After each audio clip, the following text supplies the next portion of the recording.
السلام عليكم ورحمة الله وبركاته أعزائي المحترمين ومحترمات اليوتيوب، متابعين البارون. تحياتي وتقديري واحترامي لحضراتكم.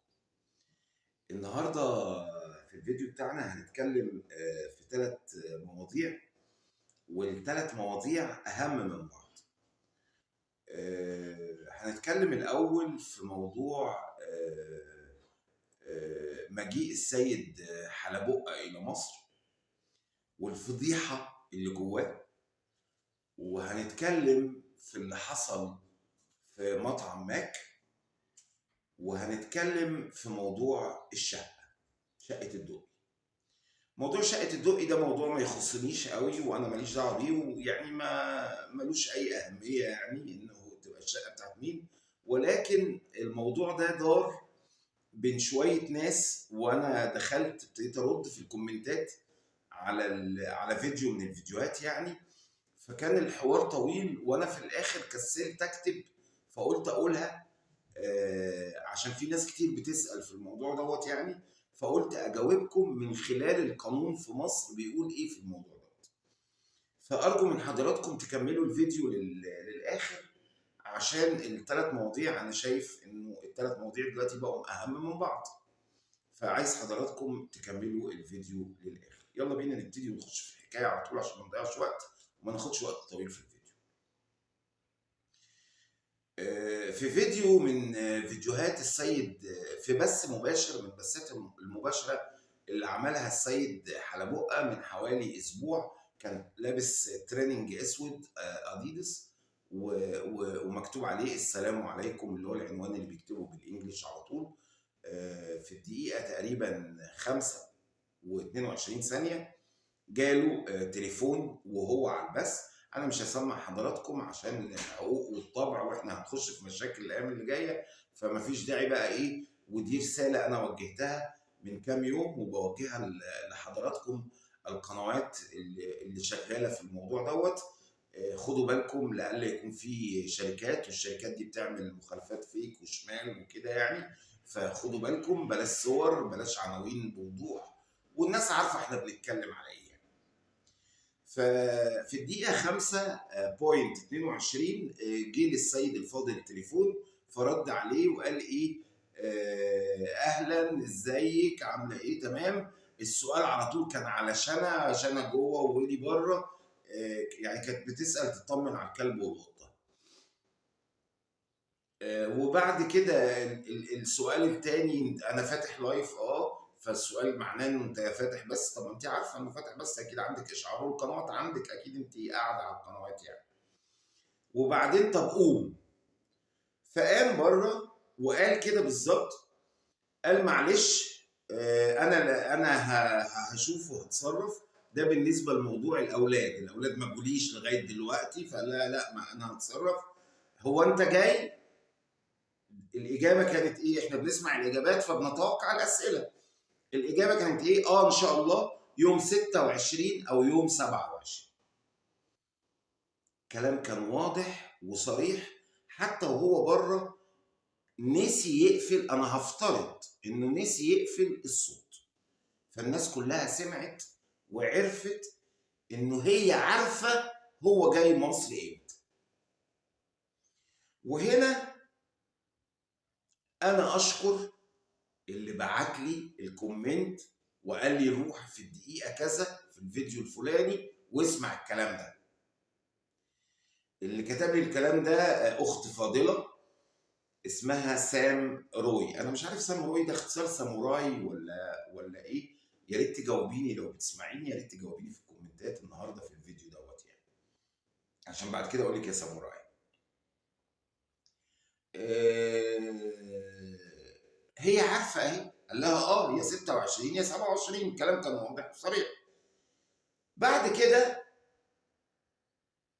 راحت عامله فيديو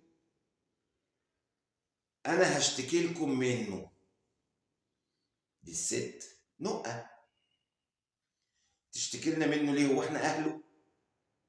او يعني على اساس انك بتحسسي المتابعين ان هم اهلك او اهله او اهلكم يعني مع بعض، انت بتشتكي؟ طيب تمام، اشتكي يا ست. انا فتحت اليوتيوب، ما خرجتش، وفتحت اليوتيوب بالصدفه وجالي اشعار بالصدفه، ودخلت بالصدفه، ولقيته راكب الطياره بالصدفه، وجي مصر بالصدفه، وما بيردش عليا بالصدفه، مع انك عارفه انه جاي، بس كلها بالصدفه. ماشي، اشتكي يا ست. وعملت الفيديو اللي دخله في 50,000 مشاهده ما شاء الله لغايه دلوقتي، عشان تضحك على الناس. طب وبعدين، بعد ما رفعت الفيديو ده على المنتدى بساعة راحت رفع على المنتدى صور اللقاء. شغل 3 ورقات، وشغل بكش وكذب وأونطة، وقولوا بقى زي ما تقولوا، قولوا اللي انتوا عايزينه في الحكاية دي. يعني اللي يسمع الحكاية دي يقول زي ما عايز. يعني بالظبط هي عارفة انه جاي، وطالعة تقول للناس ده جه وما راحش. طب لما حضرتك شفتيه وهو راكب الطياره، واكيد مش هتعرفي تكلميه فون وهو في الطياره، تمام؟ حضرتك ما رحتيش ليه؟ ما حسبتيش ليه الطياره هتاخد؟ ما اتصلتيش ليه حتى باي شركه استعلامات للمطار، الطياره بتاعت فرانكفورت، لان هو جاي على طياره مصر من فرانكفورت، وده كان سبب سفرها لباريس، انه مفيش في بوردو، الكلام ده انا قلته قبل كده، مفيش في بوردو طياره للشرق الاوسط او لافريقيا او لمصر دايركتلي، فعشان كده راحت باريس، قعدت يومين وخدت الطياره من هناك، يعني من مطار تاني. فهو راح فرانكفورت ساعه وجه على مصر. فليه حضرتك ما اتصلتيش بالمطار بالاستعلامات وقلت لهم طياره فرانكفورت فين، جايه امتى، وتروحي واخده اوبر بالتليفون يجي لك يوديكي لغايه باب المطار تستقبليه؟ او كتر الف خيرك يا ست سام، شغال من غير ورقه وقلم، فاعذروني لو حاجه وقعت مني يعني، وانا ما بحبش اشتغل من غير ورقه وقلم، ما بحبش اشتغل على الهوا كده يعني. سهام بتقولي دلوقتي او كانت اتصلت باخواته حبايبها، ست الحبايب يا حبيبه، ست الحبايب يا حبيبه، اللي هي مش حما ودي مش مرات ابن، والعلاقه بينهم علاقه، ده الكلام اللي بيقولوه الناس. كانت تتصل بالتليفون، الموضوع سهل جدا يعني، بالمطار، الطياره دي جايه امتى؟ جايه الساعه كذا يا فندم، طيب شكرا، الساعه كذا اخد اوبر لوحدي كده خطوتين من الدقي للمطار، نص ساعه، ساعه الا ربع بالعربيه، عفوا، واروح استقبله، بدل ما اقعد مشكي للناس انه ما بيردش عليا. ما هو طبيعي ما يردش عليك انه في الطياره. طيب، او اتصل باخواته واروح استقبله، بكش، شغل 3 ورقات، شغل 3 ورقات. و3 ورقات دي قصه كده ممكن نبقى نحكيها بعدين يعني، اللي هو الصوره فين دي، ده شغل ال3 ورقات. يعني كان واحد بيقف بترابيزه كده معاه، اسف انا حكيتها ايه خلاص، معاه 3 كروت من الكوتشينه فيهم كارت فيه صوره، وهو يقوم عامل ال3 ورقات كده ويقول للواحد الصوره فين، فيفتح الكارت ما يلاقيش الصوره، شغل سرعه ايد يعني. هو في الاخر ال3 ورقات ما بيبقاش فيهم صوره، لانه بيغيرهم يعني، بعد ما بيوريهم للناس بيغيرهم، وشغل 3 ورقات يعني، ده كنايه عن النصب يعني. شغل 3 ورقات بكش، زي ما قلت لحضرتك، سموها زي ما تسموها، هي عارفه كويس هو جاي امتى، تمام؟ وطالعه بتقول لنا انا ما اعرفش. ما هو يا اما انتوا عندكم شيزوفرينيا، يا اما برضه لسه مصرين ان المتابع ده ابطل، او المتابع ده بيبرشم، بياخد دراجز، بياخد مخدرات. انتوا بتعملوا كده ليه؟ ولما نطلع نسالكم بتعملوا كده ليه، نبقى احنا ناس وحشين، ولما نطلع نقول لكم انتوا بتنصبوا على الناس نبقى احنا بنغتاب، ولما نطلع نقول لكم انتوا كدابين نبقى احنا ولاد كلب. ليه كده؟ بتضحكوا على الناس ليه؟ انتوا بتفتشوا الناس، انتوا كده بتثبتوهم، انتوا كده بتعملوا جريمه في حق البشر. انتوا بتضحكوا على الناس عشان تاخدوا منهم فلوس، بتنصبوا. ده رايي. انتوا بتاكلوا حرام، واللي ورا منكم اللي بياكلوا حرام، لان هم ماشيين في الضلال. عرفت يا ست الدكتوره حضرتك ليه كان لازم تعملي الفيديو اللي عملتيه الاخراني بتاع العلاقات الاسريه والحموات الفاتنات وزوجات الابناء ومرات الاباء والقيم العاليه اللي حضرتك مثلتيها دي؟ عارفه هو جاي امتى يا ست الكل؟ دي عملت الفيديو بتاع اشتكي لكم بعديها بساعه تصوروا على المنتدى. ده من 9، انا شفت ده من 9 ساعات وده من 10 ساعات. يعني لما شفت المنتدى كان فاتح الفيديو 9 ساعات نزوله، والصوره كان فاتحه بعديها بساعه، كان فاتح عليها 10 ساعات.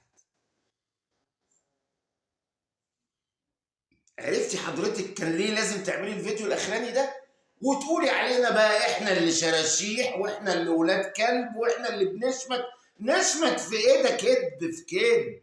بس لانه حضرتك واخده شويه فلوس ولانه حضرتك عينك مكسوره كان لازم تطلعي تعملي الفيديو ده، مع انه هي عارفه وانت عارفه ان هي عارفه وانت عارفه ان هي كدابه ونصابه. لكن لا، حاشا حاشا، كان لازم تعملي الفيديو ده ضروري جدا، لانه حق الفيديو الاخراني ده انت واخداه واحنا متاكدين من ده.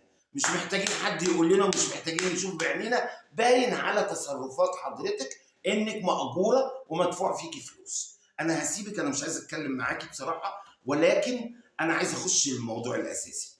واحد، هي عارفه. اتنين، الحقوني جه من غير ما يقول لي. تلاته، خدني بالحضن.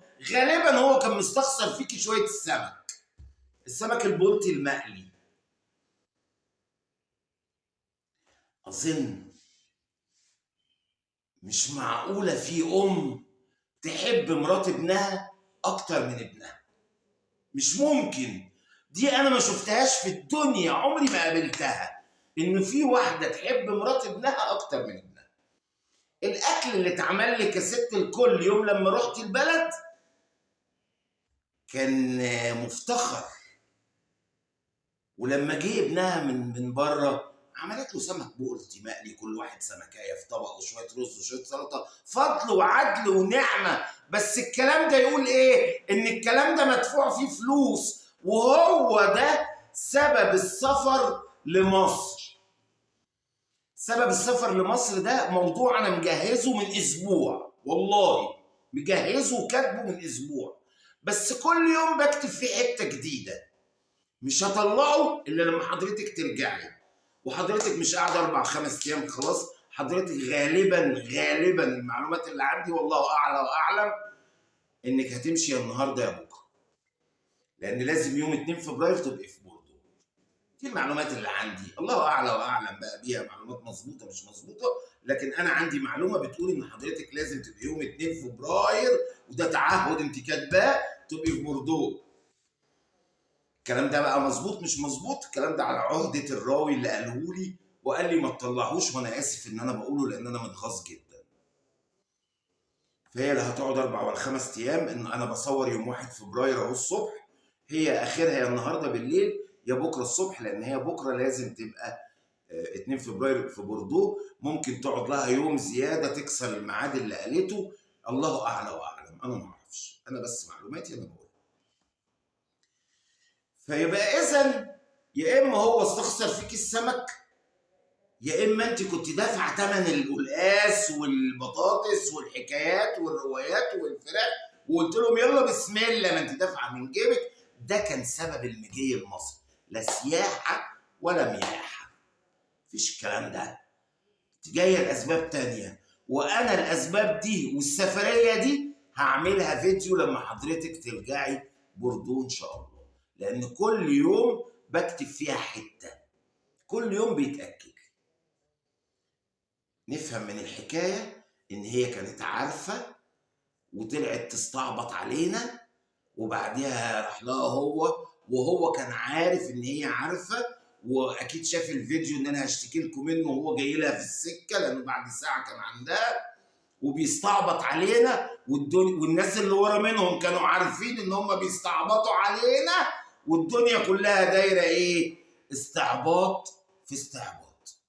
يا بكاشين يا نصابين يا بتوع ال3 ورقات يا اللي بتفتشوا متابعينكم بتسرقوهم، والناس اللي وراكم بيساعدوكوا على ده. اذا كانت اللي هنا ولا اللي متلقحه هناك، كلكم نصابين وبكاشين في قلب بعض. ويعني انا عذرا للمتابع اللي بيصدق الكلام ده، انت مغفل يا سيدي الفاضل، يا رب صوتي يوصل لك. اللي بيصدق اذا كانت دي ولا ده ولا دي ولا دي، الناس اللي بتصدق العصابه دي انتوا ناس مغفلين، انتوا بيضحك عليكم، بتتسرقوا، بتتفتشوا. خلينا نركن نمرة 1، تعالوا نخش النمرة 2. عشان أنا بالنسبة لي في نمرة 2 أنا شخصيا عندي مشكلة في الحتة دي، ما بقبلهاش خالص، مستحيل أقبلها.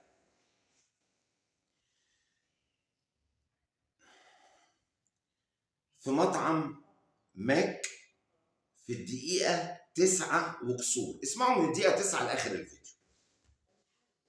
أنا في حاجة في الفيديو ده لفتت انتباهي قبل الموضوع البلوى اللي فيه، إن هي قاعدة طول الفيديو عمالة تعمل كده.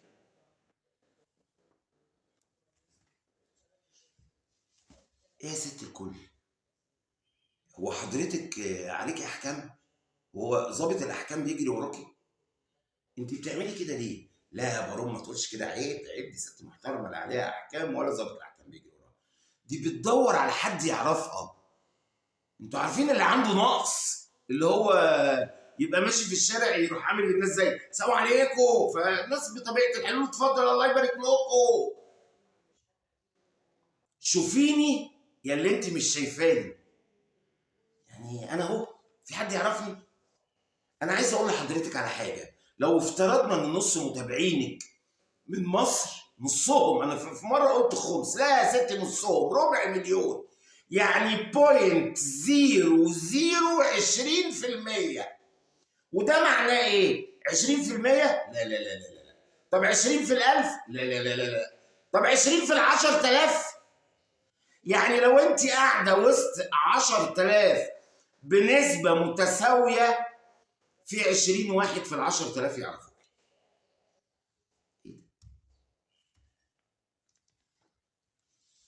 ده انا حد تعرفيه؟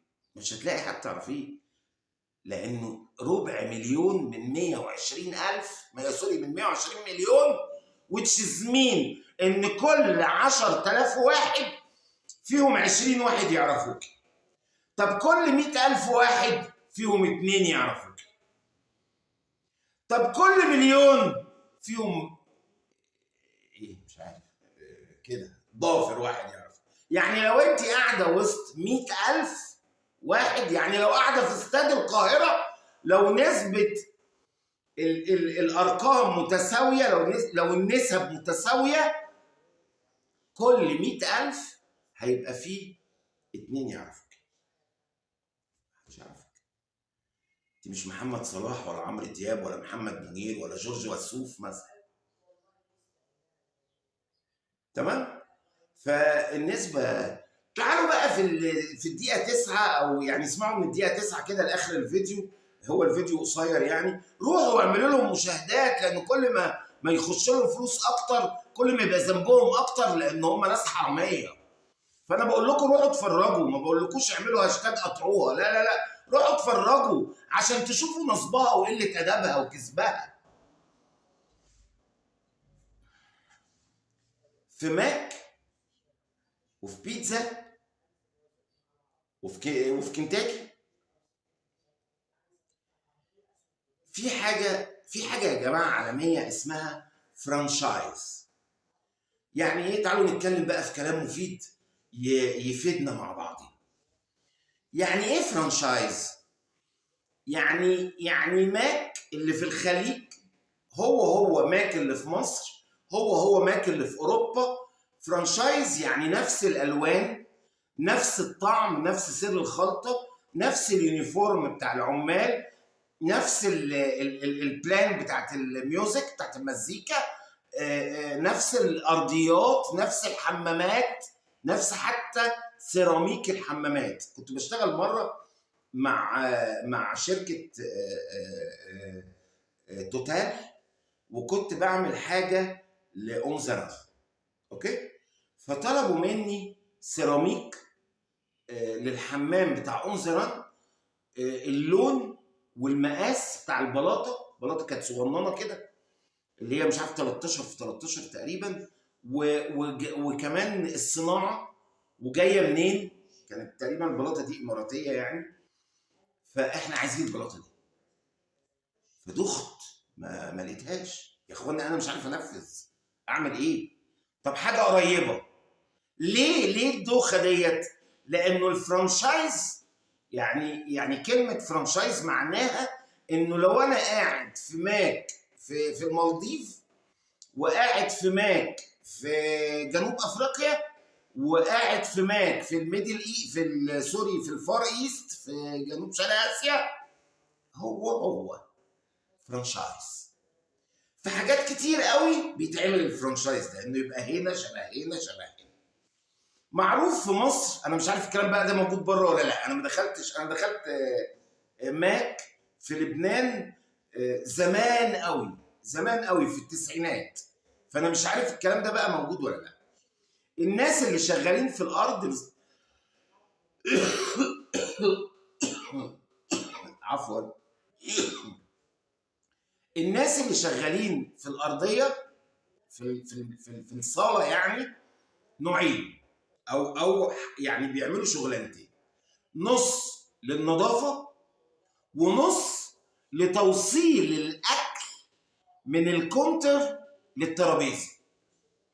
يعني ايه؟ يعني انا زبون دخلت المحل، طلعت فلوس من جيبي، وقفت على الكاشير، طلبت 1 2 3 4 5، الحساب كام؟ الحساب كذا، اتفضلوا حضرتك هتاكل هنا ولا هتاخد الاكل تيك اواي؟ هاخد الاكل تيك اواي. تفضل واقف قدام الكاشير، الاوردر يتعمل، يجي لك في الشنط، تاخد الشنط حضرتك وتتفضل تتكل على الله. لا انا هاكل هنا، طب اتفضل استريح. يطلع الاوردر على صينيه كبيره، يجيب ولد من الاولاد اللي شغالين في الصاله، يحطوا لحضرتك على الترابيزه ويقول لك اتفضل بالهنا والشفا. نص بينظف ونص بيجيب الطلبات من الكونتر للايه؟ للترابيزه.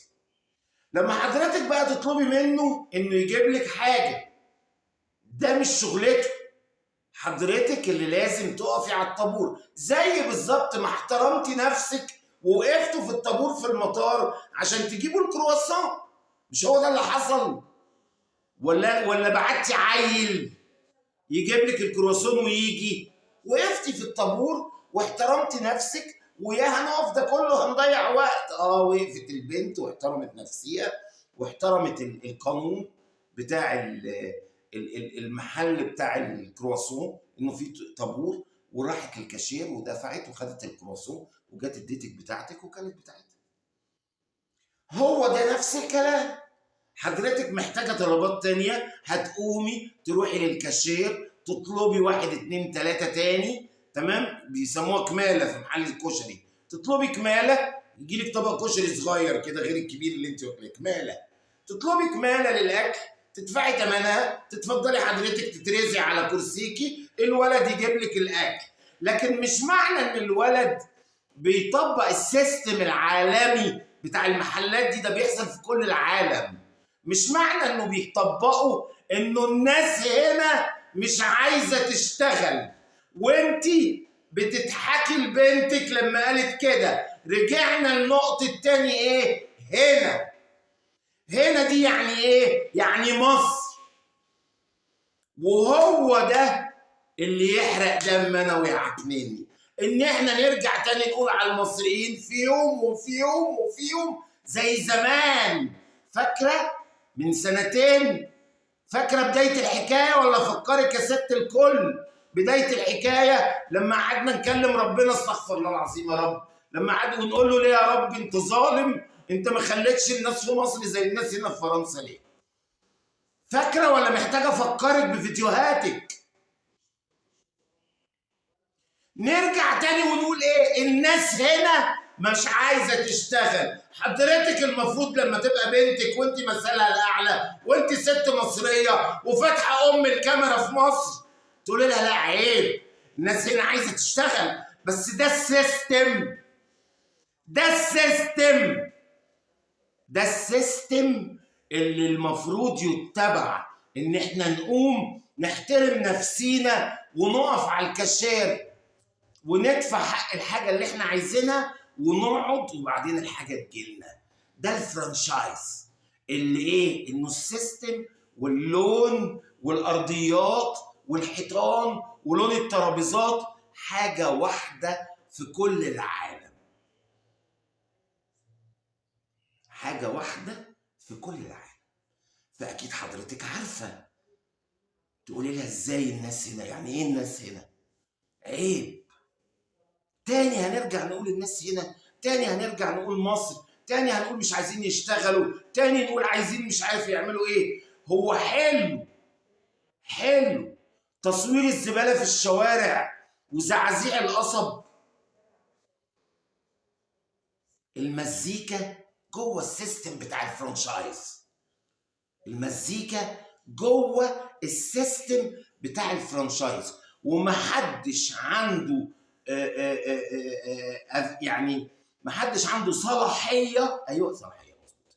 محدش عنده صلاحيه انه يوطي الكاسيت ده، لكن بالحب زي ما بنقولها في الشارع كده، بالليني والهداوه.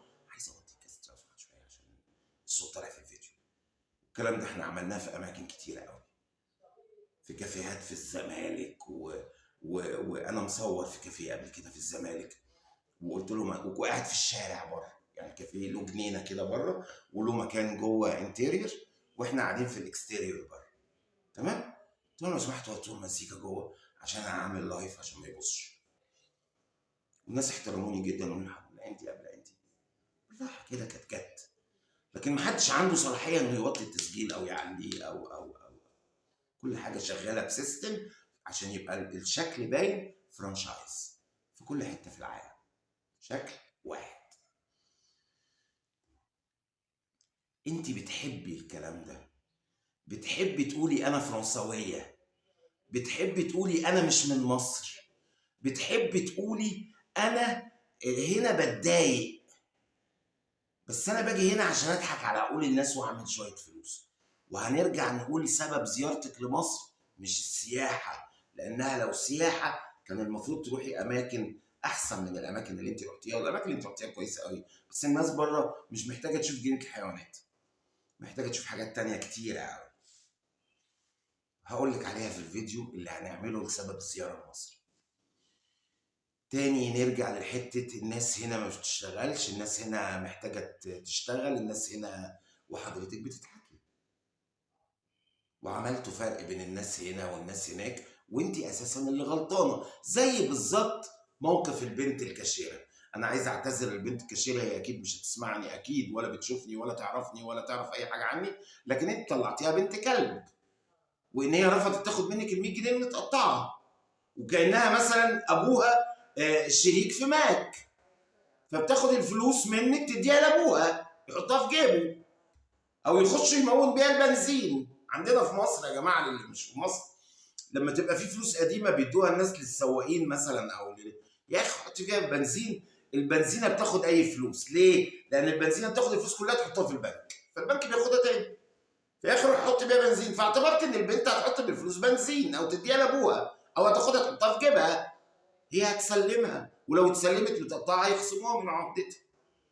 اعتبرتيها ان هي بنت كلب ما شافتش شغلها. لكن يلا حذار يا مدام، عايز افكرك بحاجه انت ناسياها. انت مصريه ابا عن جد يا ست الكل، ومولوده في حاره في ميدان الدقي.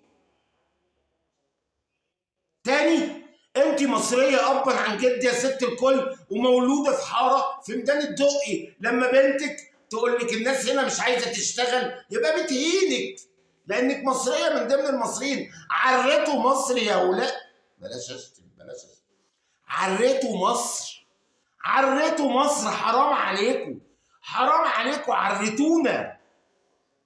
عريتونا. بتصوري الزباله في الشارع عشان انا من فرنسا. انا مش من هنا. الناس اللي هنا ولاد كلب اوساخ. عذرا لكل المصريين، عذرا لكل المصريين ان الست دي مصريه، عذرا لكل المصريين ان الست دي بتطلع اسوأ ما فينا، كذبا وزور وبهتان. عرفت يا ست الدكتوره مين اللي كذاب؟ عرفت يا ست الدكتوره مين اللي بياكل حرام؟ عرفت يا ست الدكتوره انت وامك مين اللي اقل مستوى؟ انتوا اللي لو كلاس، انتوا اللي مالكوش مستوى، انتوا اللي عريتونا. لما اطلع افخم في ست زي دي حقيره يبقى انا حقير زيها. عريتوا مصر، عريتوا مصر، حرام عليكم. انتوا لا تمثلوا مصر. مفيش حد بيمثل مصر لوحده يا جماعه، مفيش حد بيمثل مصر لوحده. مصر دي طلعت حرب، مصر دي ام كلثوم، مصر دي عبد الحليم، مصر طه حسين، مصر الزويل، مصر الدكتور مجدي يعقوب، مصر محمد صلاح. هي دي مصر الحقيقيه، هي دي مصر الحقيقيه. بتفسح في نيل مصر. هو في نيل في غير نيل؟ يعني هو نيل مصر ده غير نيل ميدان السكاكيني، غير نيل الدرب الاحمر؟ هو اسمه نهر النيل. جاتكم القرف، جاتكم القرف عليكم وعلى مصطلحاتكم وعلى الكاميرا بتاعتكم. جاتكم القرف. عرتونا قدام العالم. قال الناس هنا ما بتشتغلش. الراجل بينفذ القانون، السيستم، وانت بره اتبعتي السيستم. ليه بره بقى نبقى محترمين وليه هنا نبقى غير محترمين ومش ولاد ناس خالص؟ ليه؟ عشان الناس هنا ما بتحبش تشتغل. جاتكم القرف. انا طولت، خلونا نخرج من الموضوع ده نخش على الموضوع الثالث، الموضوع بتاع الشقه وليه اخوها حاطط اسمه على الشقه. حاطط بقى وكيل نيابه، مش حاطط وكيل نيابه. النحاسه اللي بتتحط على الباب دي بتتعمل في المحلات ب 30 40 جنيه، فممكن نكتب عليها اي حاجه. يعني اي حد يقول انا دكتور واي حد يقول انا، يعني احتمال يكون وكيل نيابه، الله اعلم، مش عرفنا. شقق القانون القديم. يعني ايه قانون قديم؟ يعني شقه بيدفع فيها ايجار شهري. اوكي؟ الشقق دي زمان قوي كان ليها قانون، هو ان هي تبقى مدى الحياه ملك صاحبها، زيها زي التمليك، مع الاختلاف انه بيدفع ملاليم ايجار. فلوس كانت رمزيه جدا. تلاقي شقه كبيره قوي 5 6 اوض. يعني احنا عندنا شقه في شبرا، يعني دي شقه والدي الله يرحمه. الشقه دي 4 اوض كبار قوي ومطبخ وحمامين وحمام تواليت وحمام للشاور، يعني تواليت منفصل عن الشاور، مش زي الحمامات الجديده اللي بيبقى فيها ده مع ده يعني.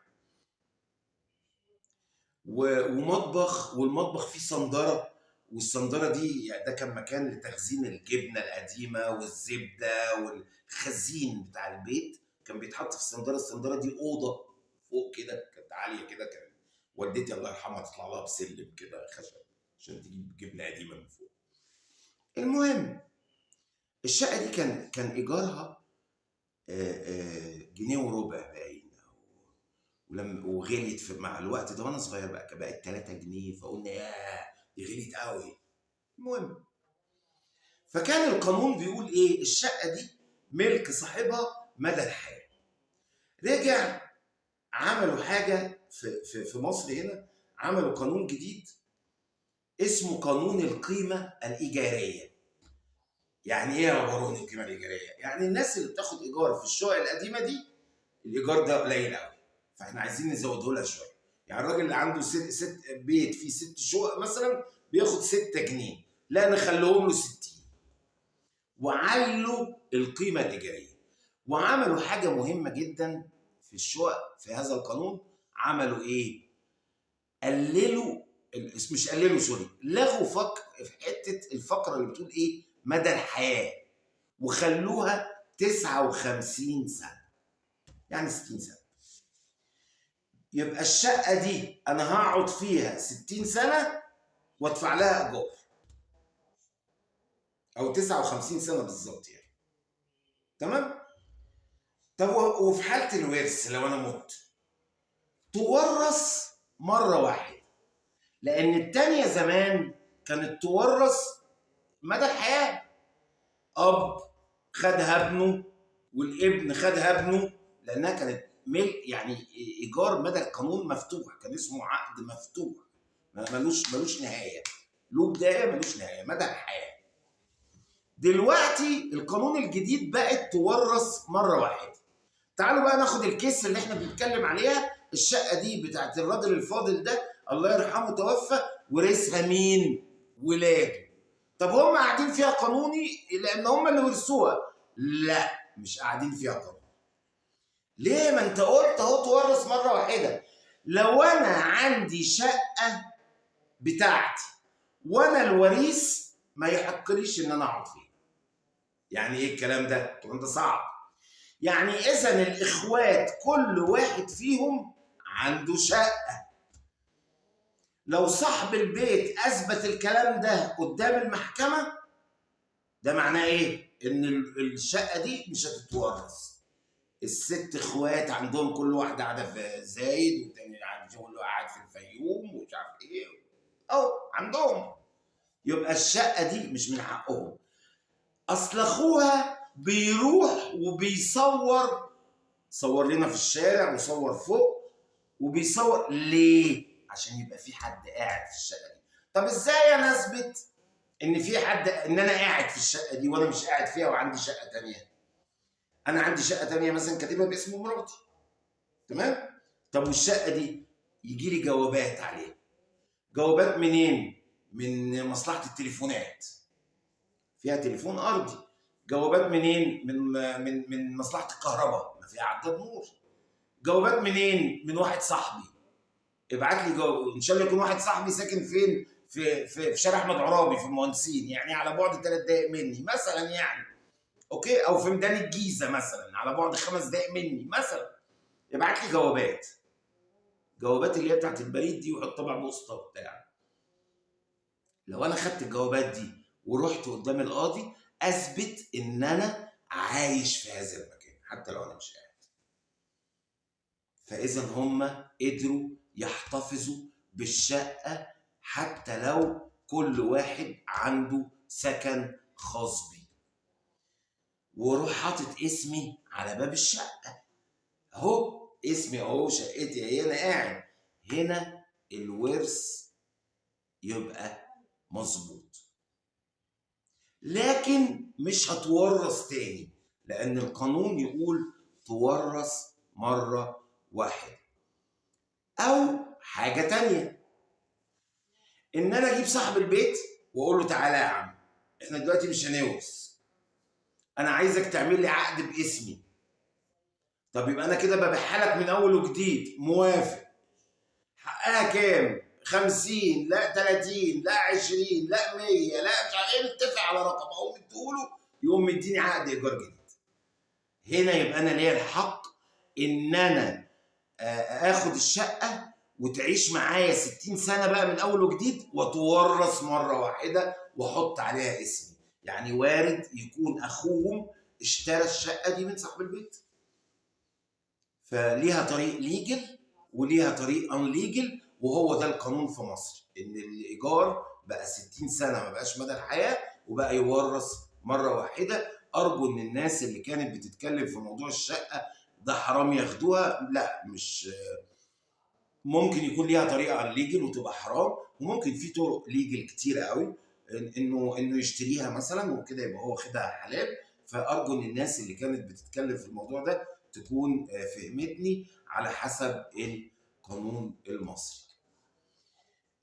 قبل ما اختم مع حضراتكم الفيديو ده، عايز اقول كلمتين 2 بس.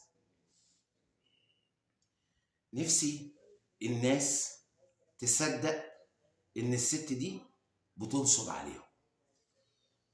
نقولها تاني، نفسي الناس تصدق ان الست دي بتنصب عليهم. اما الكلمه التانيه بقى، اما الناس اللي عارفه ان الست دي بتنصب عليهم ومصدقين، دول واخدين فلوس. عشان كده يا ست الكل انا بقول لك تاني، انت مأجوره. واكبر دليل، اكبر دليل لانك مأجوره وواخده فلوس، الفيديو اللي انت عملتيه الاخراني بتاع الست الحبايب يا حبيبه والحماوه الفاتنات، وفي بدايه الفيديو ناخد اجازه من بعض، وفي نص الفيديو نخرج ونتفسح كلنا مع بعض. انت ما كنتيش عارفه تقولي ايه، بس كان مطلوب منك انك تعملي الفيديو ده. انت عامله الفيديو ده بالاجبار. مش عايز ازود اكتر من كده، لانك قلتي متناقضات كتيره قوي. اي حد هيسمع الفيديو ده هيطلع يعمل الرياكت اللي انا بقوله لك. اول الفيديو قلتي ناخد اجازه من بعض، ده انا شخصيا عايز اخد اجازه. وفي في نص الفيديو هتخرجوا بقى مع بعض، كنتش هتقدري تخرجي بالعيال لوحدك، كانوا هيتعبوكي جدا. هو بقى جه عشان تخرجوا مع بعض والعيال مع بعض مع بعض. اشكر حضراتكم جدا ان انتوا سمعتوني، واسف انا برضو خدت وقت طويل. نفسي اعمل فيديوهات قصيره بعد كده. انا مش عارف، الحكايات بتبقى كتير، لكن سامحوني ان انا طولت. مبسوط جدا ان انا قدرت اطلع جزء من اللي جوايا. اتمنى تكون الكلام عجبكم. هو انتوا ما بتشتركوش عندي ليه؟ هو انا ليه عندي القناه ما بتزيدش كده وتفرقع مره واحده زي الناس اللي بتفرقع دي؟ لو عجبك الكلام اتفضل اشترك عندي. مستني من محترمين ومحترمات اليوتيوب، مستني لايكات ومستني كومنتات، وبشكركم جدا على التفاعل. بشكركم جدا على المعلومات اللي بتطلعوها لي من وسط الكلام. وقلت انا بعد ربنا سبحانه وتعالى بيكم بمتابعيني، كتر الف خيركم. بشكر حضراتكم جدا. نتقابل في فيديو جاي قريب، قولوا ان شاء الله. والسلام عليكم ورحمه الله.